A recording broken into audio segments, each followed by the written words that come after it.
Hi friends, welcome back to my style cooking channel. இன்றைக்கி நம்ம பார்க்க போகிறது ரொம்ப பாரம்பரியமான ஒரு ரெசிபி, உளுந்தங்களி எப்படி செய்யறதுன்னு தான் பார்க்க போகிறோம். இந்த ஒரு களியை மட்டும் வீக்லி ஒன்ஸ் நம்ம செஞ்சு சாப்பிட்டுட்டு வந்தோம் அப்படின்னா கை கால் வலி, இடுப்பு வலி, முதுகு வலின்னு எந்த வலியுமே வராது, உடம்புமே ரொம்ப வலிமையாக இருக்கும். ஓகே ஃப்ரெண்ட்ஸ், இந்த உளுந்தங்களி எப்படி செய்யுதுன்னு பார்க்கறதுக்கு முன்னாடி நீங்கள் இன்னும் நம்ம சேனல் மை ஸ்டைல் குக்கிங்கை சப்ஸ்கிரைப் பண்ணலை அப்படின்னா மறக்காமல் சப்ஸ்கிரைப் பண்ணிக்கோங்க. அண்ட் இந்த ரெசிபி உங்களுக்கு பிடிச்சிருந்தா அப்படின்னா அந்த வீடியோக்கு ஒரு லைக் பண்ணுறீங்க. வாங்க இப்போ இந்த உளுந்தங்களி எப்படி செய்யுது பார்க்கலாம். உளுந்தங்களி செய்யறதுக்காக 1 கப் அளவுக்கு கருப்பு உளுந்து எடுத்துக்கோங்க. இதோடைய கரெக்டான வெயிட் பார்த்தீங்கன்னா 1/4 கிலோ அளவுக்கு இருக்கும்.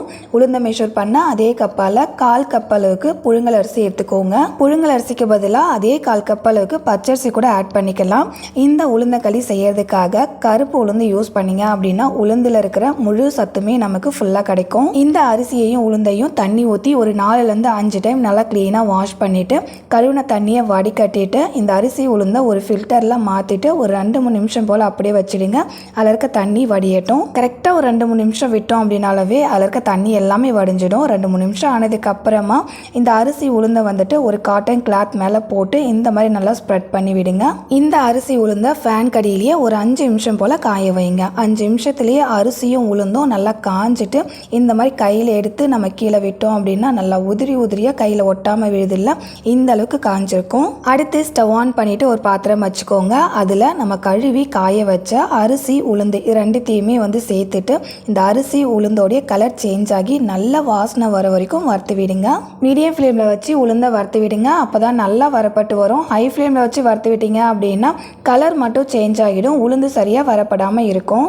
இப்போ பாருங்கள், வீடியோவில் பார்க்கும்போது உங்களுக்கு தெரியும் அரிசியும் உளுந்தும் நல்லா வரப்பட்டிருக்கு. அரிசி நல்லா பொரிஞ்சு வந்திருக்கு. அதே மாதிரி உளுந்தோடைய கலர் நல்லா சேஞ்ச் ஆகிட்டு நல்ல ஒரு மனம் வருது. இந்த ஸ்டேஜில் ஸ்டவ் ஆஃப் பண்ணிவிட்டு அரிசி உளுந்தோடைய சூடை கம்ப்ளீட்டாக ஆற வச்சுடுங்க.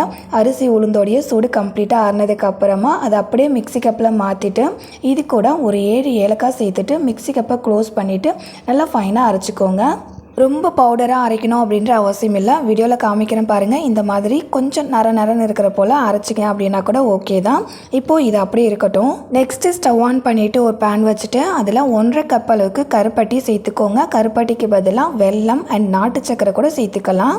கருப்பட்டியை கரைக்கிறதுக்காக 1 கப் அளவுக்கு மட்டும் தண்ணி சேர்த்துட்டு கருப்பட்டி நல்லா கரைஞ்சி வர வரைக்கும் நல்லா கலந்து விட்டுக்கோங்க. இது பாகுபதம் வரணும் அப்படின்ற அவசியம் இல்லை. ஜஸ்ட் தண்ணியில் அந்த கருப்பட்டி கரைஞ்சி வந்தால் மட்டும் போதும். கருப்பட்டி நல்லா தண்ணியில் இந்த மாதிரி ஃபுல்லாக கரைஞ்சி வந்ததுக்கு அப்புறமா இப்போ ஸ்டவ் ஆஃப் பண்ணிவிட்டு இந்த கருப்பட்டி தண்ணியை வடிகட்டி தனியாக எடுத்து வச்சுக்கோங்க. அடுத்து உளுந்தங்களி செய்யறதுக்காக 1 கப் அளவுக்கு நம்ம ரெடி பண்ண உளுந்து பொடியை ஒரு பாத்திரத்தில் சேர்த்துக்கோங்க. அதை கரைக்கிறதுக்காக 1.5 கப் அளவுக்கு தண்ணி ஆட் பண்ணிவிட்டு இப்போது இதில் கட்டிகள் எதுவும் ஃபார்ம் ஆகாத அளவுக்கு நல்லா மிக்ஸ் பண்ணி விட்டுக்கோங்க. இந்த மாதிரி கட்டிகள் எதுவும் ஃபார்ம் ஆகாத அளவுக்கு நல்லா கலந்து விட்டதுக்கு அப்புறமா இந்த உளுந்தங்களியில் ஸ்வீட் டேஸ்ட்டை என்ஹான்ஸ் பண்ணுறதுக்காக 1 பிஞ்ச் அளவுக்கு உப்பு சேர்த்துட்டு இப்போது ஸ்டவ் ஆன் பண்ணிவிட்டு இந்த மாவு நல்லா குக்காகி வர வரைக்கும் கைவிடாமல் கலந்து விட்டுட்டே இருங்க. ஒரு 5 மினிட்ஸ்லேயே உளுந்து மாவு நல்லா வெந்து இந்த அளவுக்கு கெட்டியாகி வரும். இந்த ஸ்டேஜில் நம்ம ஆல்ரெடி கருப்பட்டியை கரைச்சி அதை வடிகட்டி வச்சுருக்கோம் இல்லையா, அந்த கருப்பட்டி தண்ணியை இந்த உளுந்து மாவு கூட சேர்த்துக்கோங்க. கருப்பட்டி கிடைக்காத பட்சத்தில் வேணால் நீங்கள் வெல்லம் அப்படின்னா நாட்டு சக்கரை சேர்த்து செய்யுங்க. கருப்பட்டி கிடைச்சது அப்படின்னா கண்டிப்பாக கருப்பட்டியை யூஸ் பண்ணி இந்த களி செய்யுங்க. அப்போ அதில் இருக்க சத்துக்கள் நிறைய இருக்கும். கருப்பட்டி தண்ணியை சேர்த்துட்டு நல்லா கலந்து விட்டுட்டே இருங்க. கலந்து விடும்போது கொஞ்சம் அங்கங்கே மாவு கட்டியாகிற போல தான் இருக்கும். பட் கண்டினியூஸாக நம்ம கலந்து விட்டுட்டே இருந்தோம் அப்படின்னா மாவு இந்த அளவுக்கு நல்லா ஸ்மூத்தாக வரும். கருப்பட்டி தண்ணியை சேர்த்ததுக்கப்புறம் மாவோடைய கன்சிஸ்டன்சி பாருங்களேன், நல்லா தண்ணியாக இருக்குது. இது நல்லா கெட்டியாகி வரும். அது வரைக்கும் ஸ்டவ்வை மீடியம் ஃப்ளேம்லேயே மெயின்டைன் பண்ணி கைவிடாமல் கலந்து விடுங்க. ஒரு 5 to 10 மினிட்ஸ் நம்ம குக் பண்ணோம் அப்படின்னா களி நல்லா இந்த மாதிரி கெட்டியாகி வரும். இந்த ஸ்டேஜில் ஒரு 1/4 கப் அளவுக்கு நல்லெண்ணெயை இந்த களி கூட சேர்த்துட்டு நல்லா கலந்து விட்டுக்கோங்க.